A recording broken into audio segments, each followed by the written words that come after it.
శివశంకర్ గారు, మీ పార్టీ అధినేత కూడా చాలా సందర్భాల్లో ఒకసారి సీఎం కావాలని ఉందంటారు, ఒకసారి సీఎం కావడం నా లక్ష్యం కాదంటారు. ఎందుకు ఇంత కన్ఫ్యూజన్ పవన్ కళ్యాణ్లో? అంటే ఏ నాయకుడైనా మాట్లాడేటప్పుడు టార్గెట్ గ్రూప్ మీద ఆధారపడి ఉంటుంది సతీష్ గారు.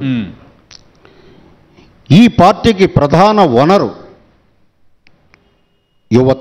యువత మనోభావాలు, అలాగే మేధావులు, విద్యావంతులు అందరి మనోభావాల్ని ఆకలింపు చేసుకుని మాట్లాడేటప్పుడు మనకేంటంటే కన్ఫ్యూజన్ లాగా అనిపిస్తుంది చాలామందికి.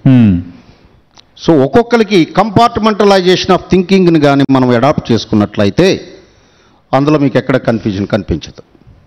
అది అవగాహన లేక మాట్లాడతారు. అంటే తక్కువ సీట్లు ఇవ్వటం, కొందరికి పార్టీలో కష్టపడి సీట్లు ఇవ్వకపోవటం చాలా మందిని బాధించిన మాట వాస్తవం కాదా? కళ్ళెత్తి కనిపించాయి కదా. అంటే సీట్లు ఇవ్వడమే ప్రామాణికం కాదండి. ఉదాహరణకి ఒక పార్టీలో మనం పనిచేస్తున్నామంటే, నేను ఒక మిషనరీ మూవ్మెంట్లో పనిచేయాలి ఈ పార్టీలో. This is missionary movement party. ఈ భారతదేశంలో రెండే పార్టీలు ఉన్నాయండి నా దృష్టిలో, మిషనరీ మూవ్మెంట్ పార్టీలు. ఒకటి Bahujan Samaj party, next Janasena party. ఇందులో పనిచేసే వాళ్ళకి సీట్లతో సంబంధం లేదండి. నాకు సీట్ రాలేదే. నేను అదే అంటున్నా, అంటే జనసేన పార్టీలో కష్టపడుతూ ఉండాలి, ఏం ఆశించకూడదు.